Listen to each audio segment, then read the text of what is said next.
الله أكبر.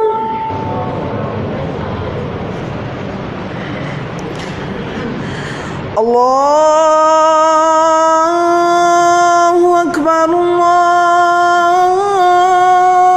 الله أكبر.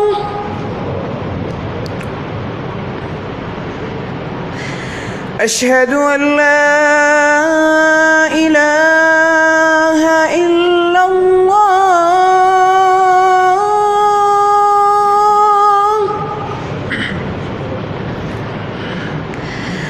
أشهد أن لا إله إلا الله.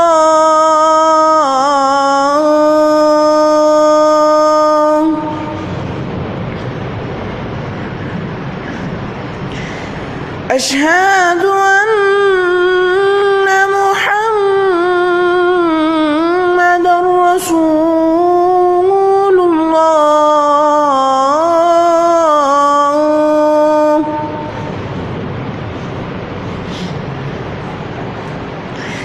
أشهد أن محمدًا رسول الله.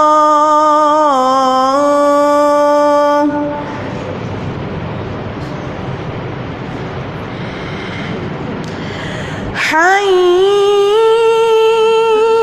على الصلاة.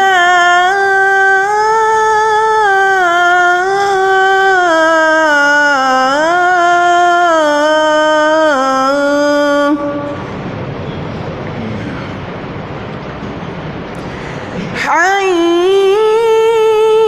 على الصلاة.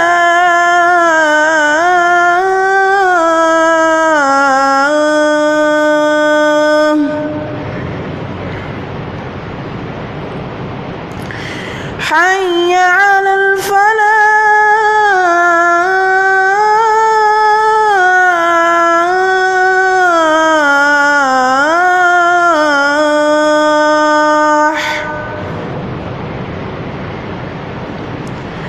حي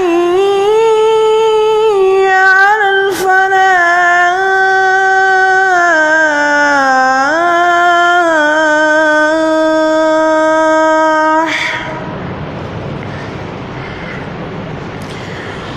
الله أكبر.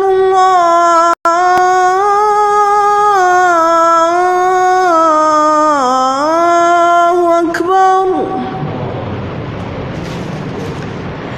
لا إله إلا الله.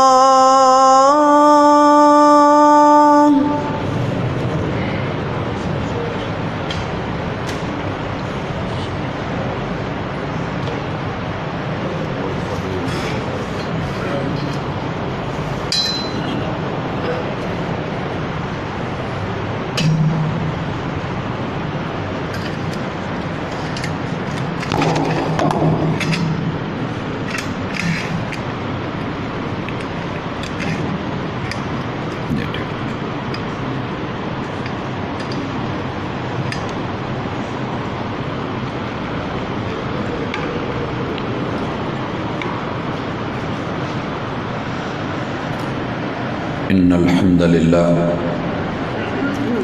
نحمده ونستعينه ونستغفره ونعوذ بالله من شرور أنفسنا ومن سيئات أعمالنا. من يهده الله فلا مضل له ومن يضلل فلا هادي له. وأشهد أن لا إله إلا الله وحده لا شريك له وأشهد أن محمدًا عبده ورسوله صلى الله عليه وسلم.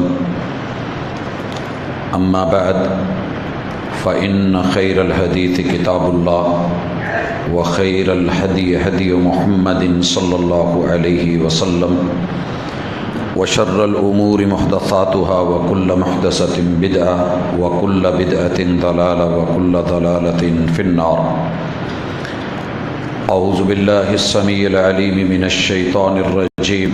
رب اشرح لي صدري ويسر لي أمري واحلل عقدة من لساني يفقهوا قولي. احباب ذی وقار، امت مسلمہ کی عظیم ترین وراثت، جسے آج آپ اور میں نظر انداز کر بھی چکے اور کرتے بھی جا رہے ہیں، اس وراثت اسلامیہ میں سے جسے رسول اللہ صلی اللہ علیہ وسلم بطور ترکہ اپنی امت کے لیے چھوڑ کے گئے، ان میں سے ایک جسے محدثین نے سنبھالا اور امت تک پہنچایا، کتاب فضل الصلاۃ فی مسجد مکہ والمدینہ۔ آپ اور میں اس وقت حرمین الشریفین کے حوالے سے پوری دنیا کا نقطہ نظر سن بھی رہے ہیں، دیکھ بھی رہے ہیں، پڑھ بھی رہے ہیں۔ دنیا کا اگر بس چلے تو ان دو جگہوں کو، مراکز کو، حرمین الشریفین کو، وہ اس کا وجود ختم کر دیں۔ اللہ تعالیٰ کا خاص کرم، اللہ کی رحمت امت مسلمہ کے دل کے اندر یہ پیار اور یہ محبت اگر دی ہے تو وہی نے دی ہے۔ ہم جگہوں کو جگہ ہونے کی وجہ سے نہیں پوجتے، اگر کسی جگہ کو مقدس سمجھتے ہیں تو ہمارے ایمان کا حصہ ہے، اور یہ ایمان ہمیں وراثت میں محمد الرسول اللہ صلی اللہ علیہ وسلم نے عطا کیا ہے، اور یہ ہمارے ایمان کا نتیجہ ہے۔ دنیا اگر کہتی ہے کہ تم جگہ کو پوجتے ہو تو نہیں، ہم اس جگہ کا احترام اسی حوالے سے کرتے ہیں جس حوالے سے آپ نے ہمیں اس کا سبق دیا ہے۔ مثال لیجئے، اگر میں اور آپ وہاں پہ فرض نماز پڑھتے ہیں تو رسول اللہ صلی اللہ علیہ وسلم کا فرمان دی ہوئی وراثت اور ہمارا ایمان یہ ہے کہ اللہ اس ایک نماز کو باقی جگہ پہ نماز پڑھنے کی بجائے 1,00,000 ثواب زیادہ عطا کرتے ہیں، اور اگر ہم جماعت کا ثواب ساتھ ہے اور 27 نمازوں کا ہے تو پھر اس 1,00,000 کو آپ 27 سے ضرب دے لیں تو پتہ یہ چلا کہ ہم اگر یہ جملہ لے رہے ہیں تو اپنی طرف سے نہیں، آسمان کا اتارا ہوا، رحمان کا منتخب شدہ اور محمد رسول اللہ صلی اللہ علیہ وسلم کا بیان کردہ اور آپ کا عملی مظاہرہ اور سیرت اسوہ موجود ہے۔ اسی محبوب علیہ الصلوۃ والسلام نے یہ بھی سبق ہمیں دیا ہے کہ اگر آپ سنت اور نوافل پڑھتے ہیں بیت اللہ کی جگہ، آپ اپنے گھر میں اور بلڈنگ پہ ادا کرتے ہیں تو پھر ان نوافل اور سنتوں کا ثواب بیت اللہ میں سے پڑھے جانے سے بھی آپ کو زیادہ ملے گا۔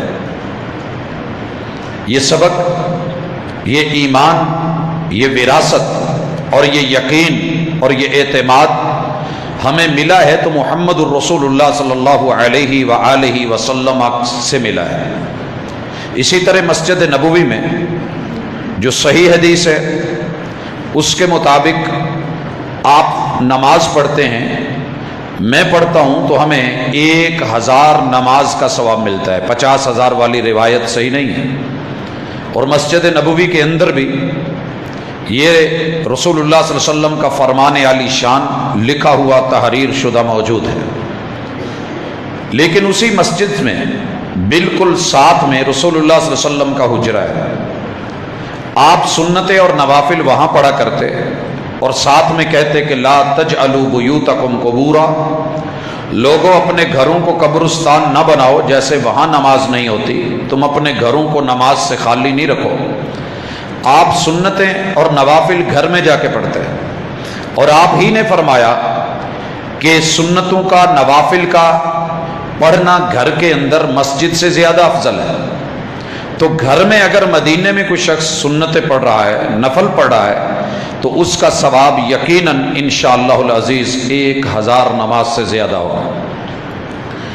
حضرات، یہ عظمت، یہ شان، یہ مقام دلوں میں آپ کو اگر کسی جگہ اترتی ہوئی نظر آئے گی تو ہماری وراثت اور ہمارے ورثے، میں نے گزشتہ اسی طرح کی جو پچھلے ماہ ملاقات تھی اس میں ذکر کیا تھا، انہیں اوراق مت سمجھیے گا کہ یہ 2,754 ورقے اس کتاب کے اندر یہ صفحات جو ہیں وہ اس کتاب کے بس اوراق ہیں یا صفحات ہیں؟ نہیں، ایک ایک صفحہ رسول اللہ صلی اللہ علیہ وآلہ وسلم کی دی ہوئی دولت، مسلمان کی عظمت، اس کی ثقافت، تہذیب اور تمدن، اور اس عروج کا وہ سبق ہے کہ جو زمین سے اٹھا کے انسان کو آسمانوں کی بلندیوں تک لے جاتا ہے۔ اور ہم نے ان چیزوں کو گھروں سے نکال رکھا ہے۔ دیگر سامان ہمارے پاس موجود ہیں، پراپرٹیز ہمارے پاس ہیں، لیکن جو امت مسلمہ کی اصل پراپرٹی تھی، جو اس کی دولت تھی، اسے ہم نے فارغ کر کے سائیڈ پہ کر دیا۔ اب یہ چیزیں، یہ عظمت، یہ مقام، یہ مرتبہ، یہ شان، یہ رفعت ہمارے دلوں میں، ہماری اولاد کے دلوں میں کب بیٹھے گی؟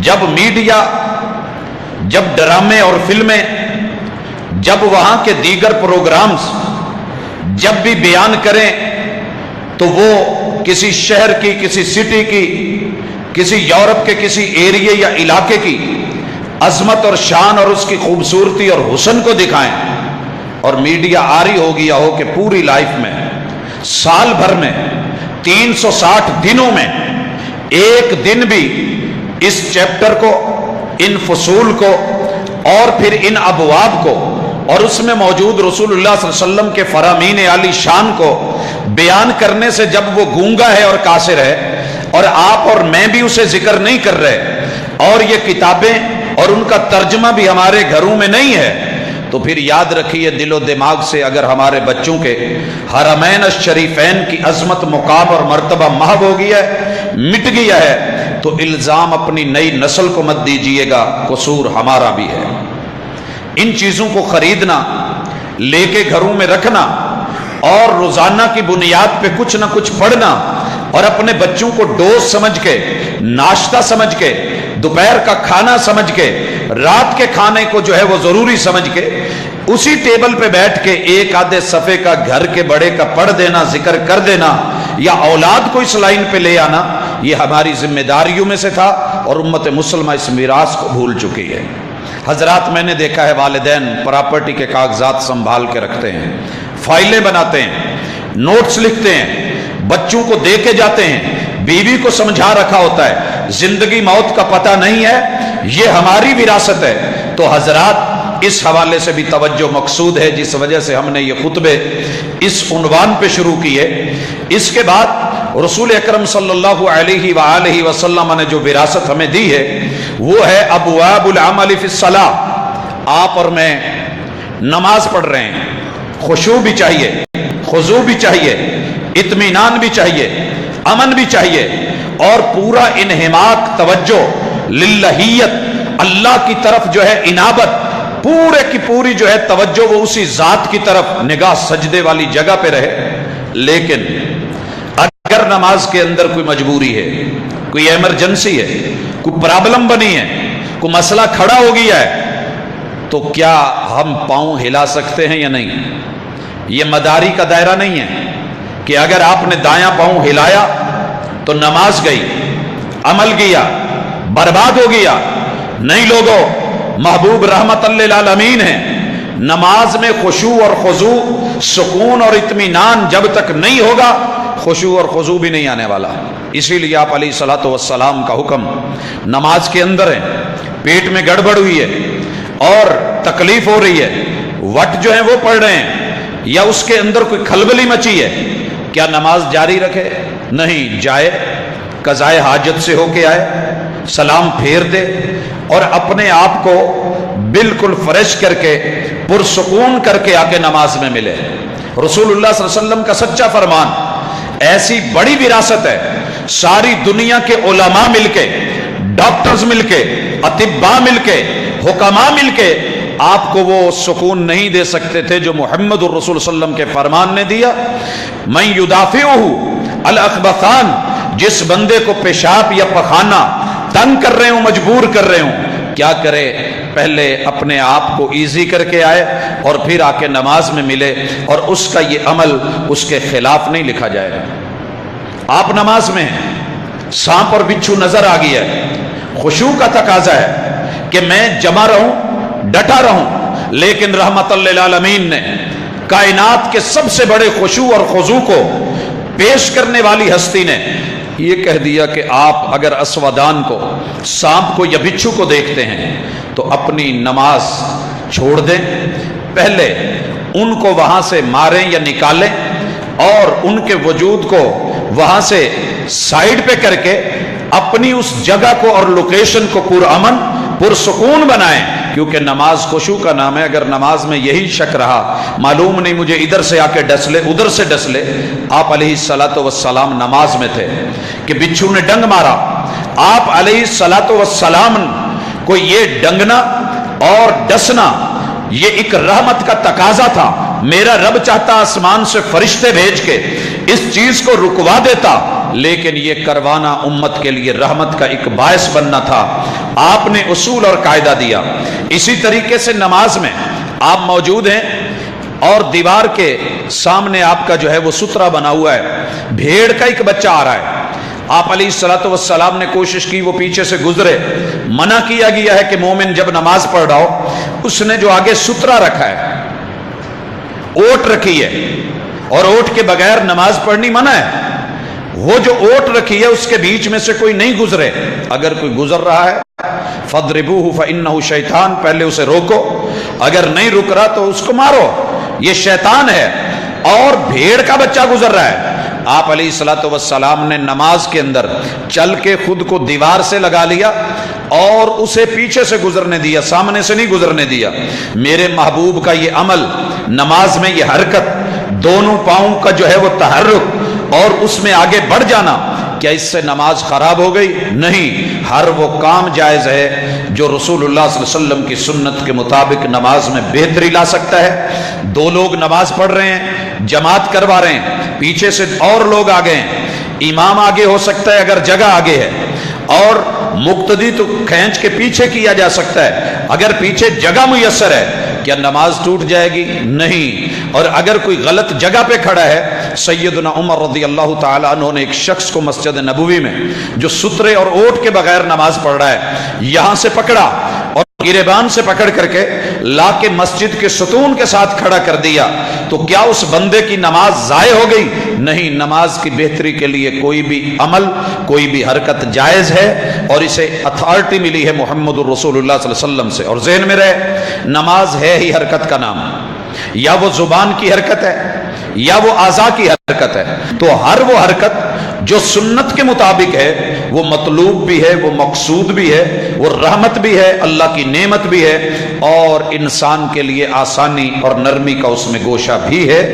اسی طریقے سے رسول اللہ صلی اللہ علیہ وآلہ وسلم نے امت کو جو وراثت دی ہے، گھروں کے گھر بیچارے اس سے بیگانے پڑے ہیں۔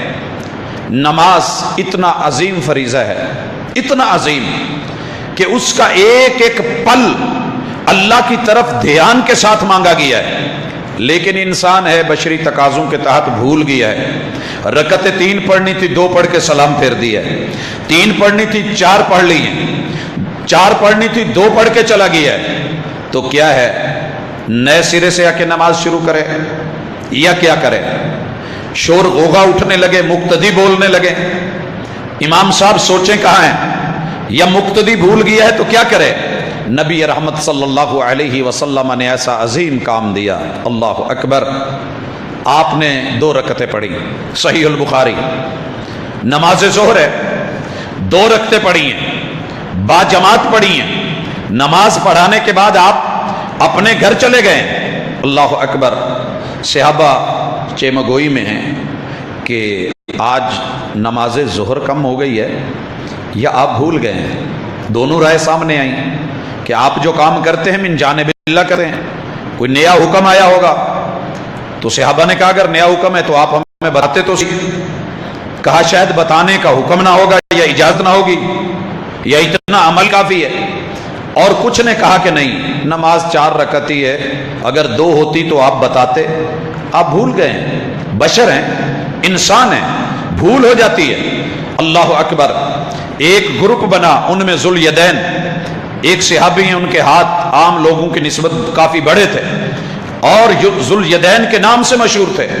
محبوب علیہ الصلوۃ والسلام کے دروازے پہ دستک دی، ادب سے ملتمس ہوئے، اجازت ملی، کہا محبوب علیہ الصلوۃ والسلام اکسرت الصلاۃ ام نسیت یا رسول اللہ، اللہ اکبر، قربان جاؤں، دنیا نے اس میراث کو قبول کرنے سے انکار کر دیا، منبر و محراب نے بیان کرنے سے اپنی زبانیں بند کر لی۔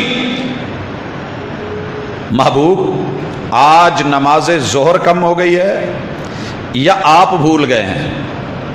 صحابہ سے بڑھ کے کوئی با ادب نہیں تھا، اور آپ کی ذات کی شناسائی ان سے بڑھ کے کسی اور کو نہیں تھی۔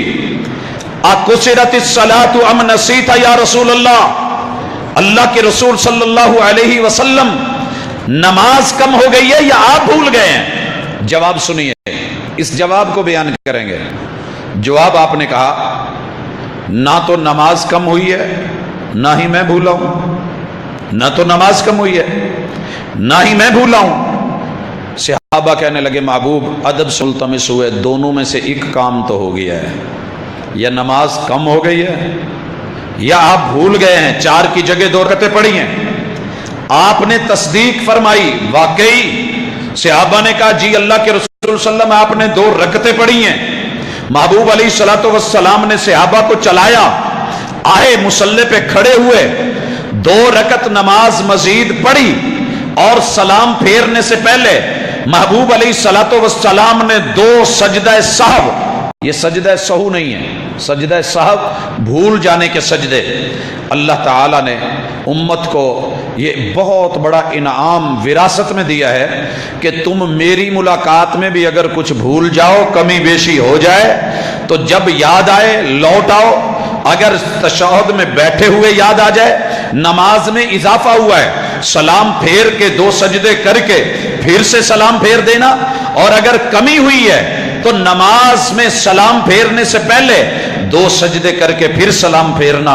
رسول اکرم صلی اللہ علیہ وسلم نے ایسے کیا، امت کو تعلیم دی، اور ہمارے لیے بہت بڑا سبق چھوڑ گئے کہ بندہ رب کے سامنے اللہ کے گھر جا کے نماز میں بھی بھول جائے تو رب معاف کر دیتا ہے، اور بندے کے لیے کوئی بات کہیں غلطی کر بیٹھے تو گنجائش نہ ہو معافی کی، کیسے ہو سکتا ہے؟ یہی سے سجدہ سہو سے ہی تھوڑی نرمی رکھی ہے رشتوں میں۔ رب اب بندے کے رشتے کو ٹوٹنے نہیں دیتا۔ غلطی ہو گئی ہے، تو بھول گیا ہے، لوٹا، پھر سے آ کے میرے سامنے 2 سجدے ٹکا دے۔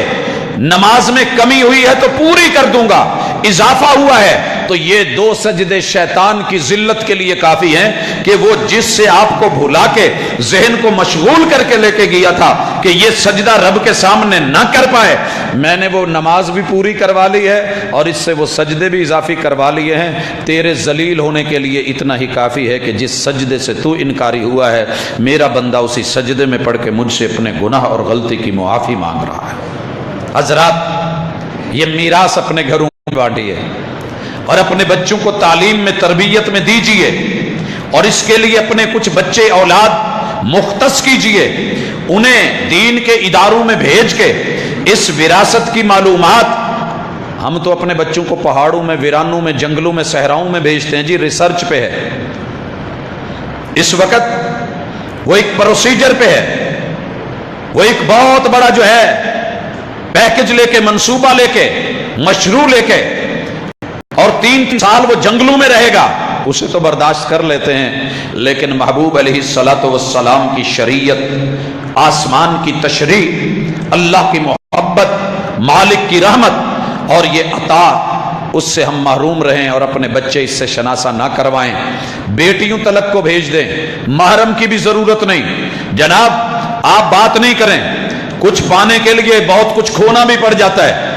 اللہ نہ کرے اگر کوئی مسئلے مسائل رہے بھی تو دنیا کو بہت کچھ دے جائے گی، نالج دے جائے گی، علم دے جائے گی، وجود کی اتنی ویلیو نہیں ہے۔ بوڑھے ہو جاتے ہیں، جہاں آپ کو سیف ہاسٹل ملے، علم ملے اور علم کی معراج ملے، میراث ملے اور وراثت کی خبر ملے، پھر وہاں بھی ہماری کچھ توجہ ضرور ہونی چاہیے۔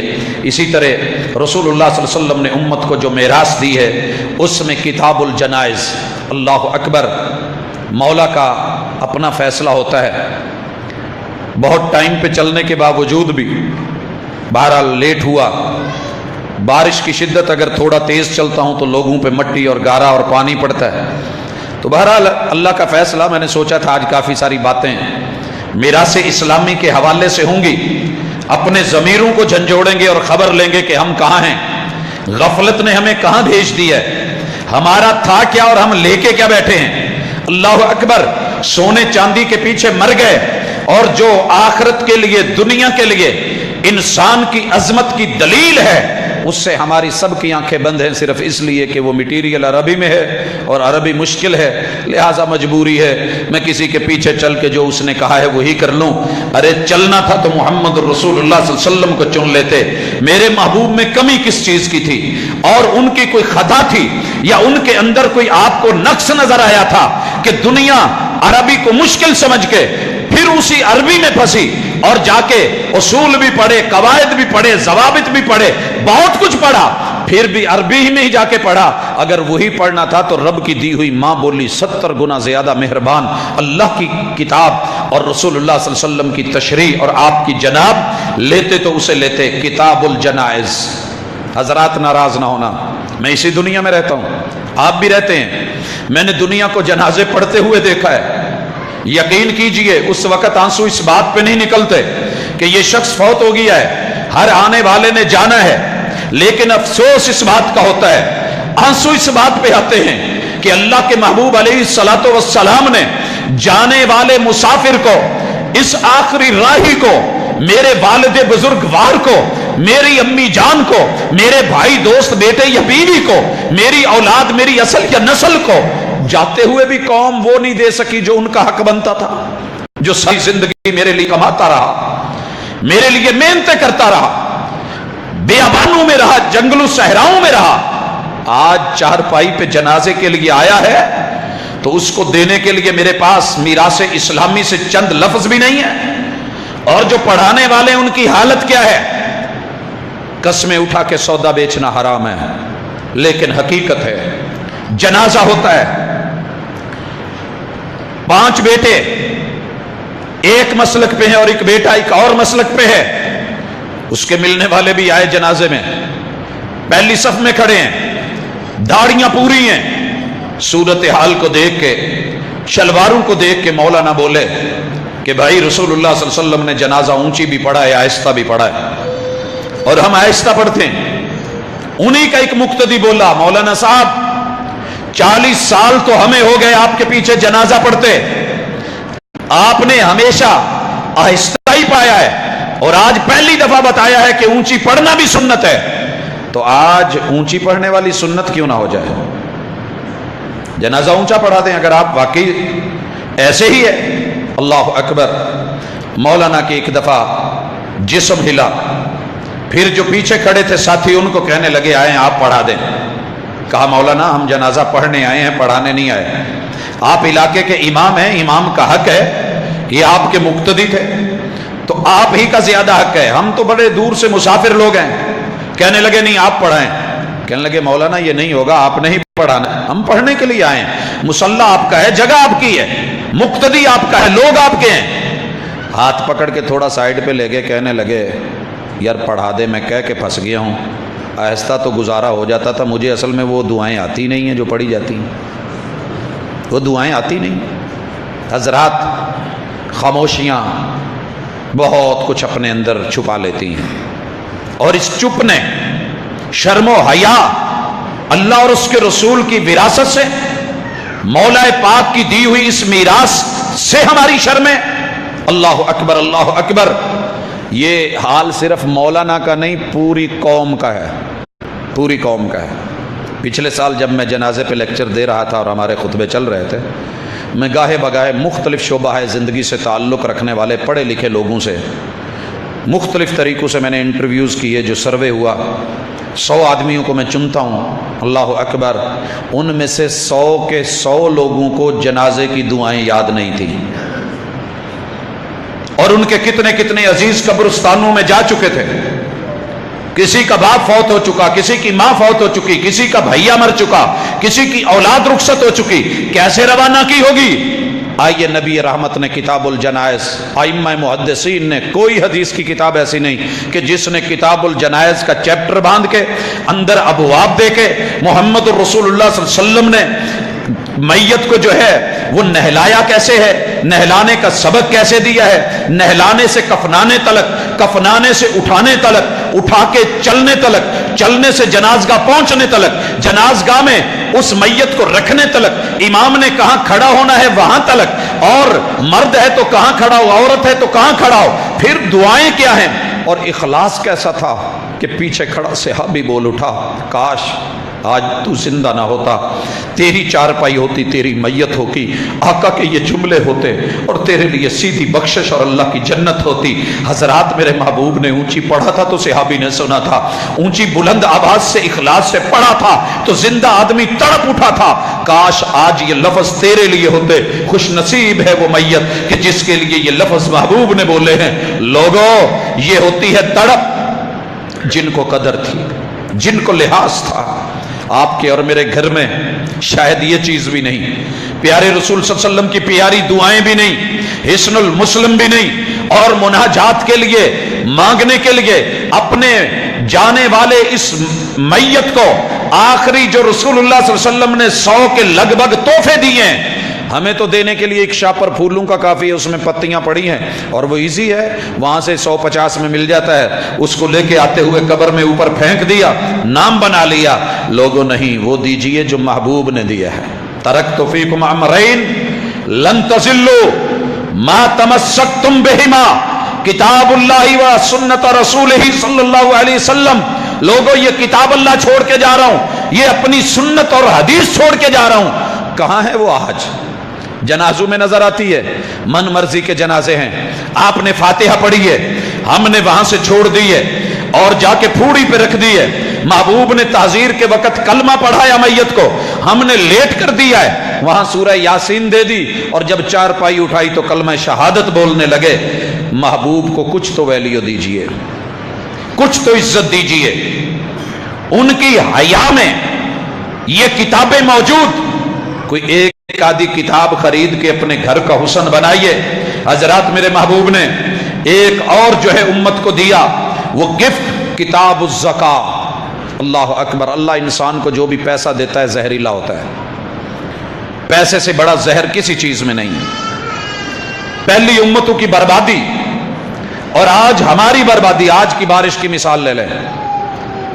میں دن رات گھومنے پھرنے والا انسان ہوں، اللہ اکبر، تیار فصلیں کٹائی کے لیے، اور 1.5 ہفتہ ہو گیا میں ان بارشوں کو دیکھ رہا ہوں، اولے ہیں، شدید آندھیاں ہیں، طوفان ہیں، کھڑی تیار فصلیں جو منہ کے لیے جب ضرورت تھی بارشوں کی، بارش نہیں ہوئی، تب بارشیں نہیں ہوئی۔ جب تیار ہوئی فصل، جیسی بھی ہوئی تھوڑی بہت، اسے ہواؤں نے گرایا، پانیوں نے گیلا کیا، اور اولوں نے اس کا دانہ ختم کر دیا۔ منہ میں آیا ہوا لقمہ، یہ رب کی طرف سے زحمت نہیں تو اور کیا ہے۔ رحمتیں زحمتوں میں تبدیل کیوں ہوتی ہیں؟ ایک نقطہ زندگی بدل کے رکھ دیتا ہے۔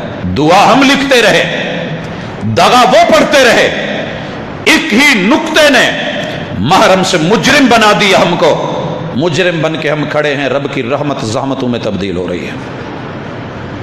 آپ نے فرمایا وَلَمْ يَمْنَعُوا زَكَاةَ أَمْوَالِهِمْ، جو قوم اپنے پیسے کو پاک نہیں کرتی، صاف نہیں کرتی، زہریلا پیسہ اپنی بینک میں، جیبوں میں، گھروں میں رکھتی ہے، إِلَّا مُنِعُ الْقَطْرَ مِنَ السَّمَاءِ، اللہ آسمان سے بارش روک دیتے ہیں۔ وَلَوْلَا الْبَهَائِمْ لَمْ يُمْطَرُوا، اور اگر بارش اتارتے ہیں تو زحمت بنا دیتے ہیں، جانوروں کا کوٹا ہوتا ہے، انسانوں کے لیے سیلاب بنا دیتے ہیں، خوراک کے چھننے کا ذریعہ بنا دیتے ہیں۔ اگر آتی ہے تو پھر ہمارے لیے سیلاب، اموات، گھروں کی بربادی، آبادیوں کی تباہی، یہ میں اور آپ بڑے سالوں سے دیکھ رہے ہیں۔ حضرات، پیسہ اللہ جو دیتے ہیں بندے کو زہریلا کیسے ہوتا ہے؟ سام پکڑتے ہوئے آپ نے دیکھا ہوگا، پکڑنے والا جب بھی اسے پکڑتا ہے تو سب سے پہلے کسی برتن پہ لگا ہوا کپڑا اس پہ رکھ کے اس کا منہ دانت میں ڈال کے اوپر سے پریس کر کے اس کے زہر کو نکال کے اس کے وجود کو ایزی کر کے پھر جو ہے اس سے مطمئن ہوتا ہے۔ اسی طریقے سے بے شمار جانور جو زہریلے ہیں جب ہم ان کو پکڑتے ہیں تو پہلے ہم ان کا ڈنگ نکالتے ہیں۔ اللہ کے بندو، اللہ ہر انسان کو جو 100 روپیہ دیتا ہے اسے امیر سمجھ کے دیتا ہے، مولا غریب کو پیسے نہیں دیتے، امیر سے دلواتے ہیں، اللہ کا اپنا اصول ہے۔ اب یہ 100 روپے کا ایک یہ والا کنارہ بھی زہریلا ہے، ادھر میں 1 روپیہ پڑا ہے، اس کارنر پہ بھی 1 روپیہ جو آخری ہے وہ بھی زہریلا ہے، پہلا روپیہ بھی اور جو 100واں ہے تعداد میں وہ بھی زہریلا ہے، اور درمیان میں 50 پیسے رکھے ہیں وہ بھی زہریلے ہیں۔ اگر یہ 2.5 روپے نکال کے غریب کو دے دیے جائیں تو 100 کا نوٹ 97.5 بچتا ہے، اور یہ پاکیزہ ہے، نہ چور پڑے گا نہ رب دشمن کو چھیننے دے گا، اور اگر کسی نے آپ سے لے بھی لیا ہے اللہ اس سے 11 گنا کر کے واپس لوٹائے گا، یہ مالک کے وعدے ہیں۔ لیکن ہمارا یقین ختم ہے، ہم غریب کے 2.5 روپے کھا جاتے ہیں، اس کا وہیں پہ چولہا جلنا نہیں دیتے، اور اپنے کچن کے لیے 97.5 بھی کم پڑ جاتے ہیں، وہ 2.5 بھی بیچ میں ڈال لیتے ہیں۔ لوگوں، یہ زکوٰۃ، یہ عشر اللہ کی طرف سے عطا، رب چاہتا غریبوں کو دیتا، مجھے اس کی جگہ غریب کر کے کھڑا کر دیتا، اسے امیر بنا دیتا، لیکن یہ اس کی رحمت تھی، میری آزمائش تھی کہ مجھے امیر بنایا، میرے ہاتھ پہ پیسہ دھرا اور اسے غریب بنایا، اور آزمائش کی کہ اسے ڈھونڈ کے اس تک پہنچا، نہیں تو یہ تیرا پیسہ تیرے لیے وبال جان بنا دوں گا۔ حضرات سنیے، یہ گفٹ آپ کو یہ بات دنیا کی کوئی اور ہستی نہیں بتائے گی، صرف آقا نے بتایا ہے کہ آپ جو پیسے زکوٰۃ کے بغیر، عشر کے بغیر، نصف عشر کے بغیر، صدقے کے بغیر رکھتے ہیں، یہ ساری آپ کی کرنسی آپ کو مبارک ہو، قیامت کے دن سونے اور چاندی میں بدل دی جائے گی، سونے اور چاندی میں تبدیل کر دی جائے گی۔ جو زکوٰۃ کے بغیر پیسہ ہے یہ سونا ہوگا، یہ چاندی ہوگی، اور اس کو جہنم کی آگ میں پگھلا کے اس کی پلیٹیں بنا دی جائیں گی، موٹی موٹی تختیاں بنا دی جائیں گی، اینٹیں اور سلیں بنا دی جائیں گی، اور جیسے استری کے نیچے پلیٹ نہیں بنی ہوتی وہ والی پلیٹیں بنا کے جس نے زکوٰۃ نہیں نکالی ہوگی اس کے ماتھے پہ پڑے ہوئے تیور جب کوئی مانگنے آتا تھا، اور کھا کھا کے غریب کا مال، یہ جو کولے اور چولہے اور یہ حصے چڑھے ہوئے ہیں اور وٹ پڑے ہوئے ہیں، سلوٹیں پڑی ہوئی ہیں، اس سونے اور چاندی جو جہنم کی آگ میں گرم کر کے اس صفائے کے ساتھ اس کے یہ بل اور سلوٹیں اتاری جائیں گی، جیسے دھوبی کپڑے سے سلوٹیں نکالتا ہے۔ یہ میری بات نہیں، رب کے قرآن نے کہا، رسول اللہ صلی اللہ علیہ وسلم کے فرمان نے کہا، پاسے سیکے جائیں گے، اور دنیا میں پاسے جس کے سیکے جاتے ہیں وہ بھی آپ دیکھتے ہیں۔ اللہ اکبر، میرے محبوب نے جو تحفے دیے اور میرے اور آپ کے لیے بہت کچھ چھوڑا، ان میں ابواب صدقۃ الفطر، یہ میں بات بعد میں کروں گا، باقی جو 2-4 منٹ ہیں اس میں شعبان کے حوالے سے رسول اللہ صلی اللہ علیہ وسلم نے جو میراث چھوڑی ہے کہ آپ اس مہینے میں سب سے زیادہ روزے عام مہینوں کی نسبت رکھتے تھے، روزے رکھتے تھے، آپ کی عادت مبارکہ، خالی پیٹ رہتے تھے۔ میں کل ایک نوبل پرائز کے حوالے سے ریکارڈنگ سن رہا تھا، اللہ بہتر جانتا ہے وہ کہاں تک صحیح ہے، آپ احباب نے بھی دیکھی سنی ہوگی کہ دنیا کے بڑے پرائز میں سے ایک نوبل پرائز ہے جو بے شمار لوگوں کو ملا، ایک ایسے انسان کو بھی ملا کہ جس نے دعویٰ کیا کہ میں نے کینسر کی میڈیسن ایجاد کی ہے۔ لوگوں نے پوچھا میڈیسن کہاں ہے؟ کہا میڈیسن یہ ہے کہ میں نے انسانی جسم کو پڑھا ہے، یہ جب بھوکا ہوتا ہے تو جو تندرست حصہ ہوتا ہے یہ بیمار، لاغر، ضائع شدہ اور جسم کے اندر جو پریشان کرنے والے حصے ہیں یہ ان کو کھانے لگتا ہے، وجود اپنے ہی حصوں کو کھانے لگتا ہے، خلیات کو کھانے لگتا ہے۔ لہذا اگر کوئی بندہ سال میں 25 یا اس سے کچھ زیادہ دن بھوکا رہے تو اس کے جسم کے جتنے بھی نقصان دہ ڈیڈ اور مردہ سیل ہیں ان کو اس کی باڈی کھا جاتی ہے اور اس کا جسم صاف رہتا ہے، اور اگر ایسے نہ ہو تو وہ باقی سیلز جو ہیں ان کو بھی برباد کرتے ہیں اور ضائع کرتے ہیں اور اپنی تعداد بڑھاتے رہتے ہیں۔ اس نے تو کل ریسرچ کی اور پرسوں اس کو انعام ملا، لیکن قربان جاؤں 14 صدیاں پہلے میرے محبوب امت کو وراثت کیا دے کے گئے؟ کہا لوگوں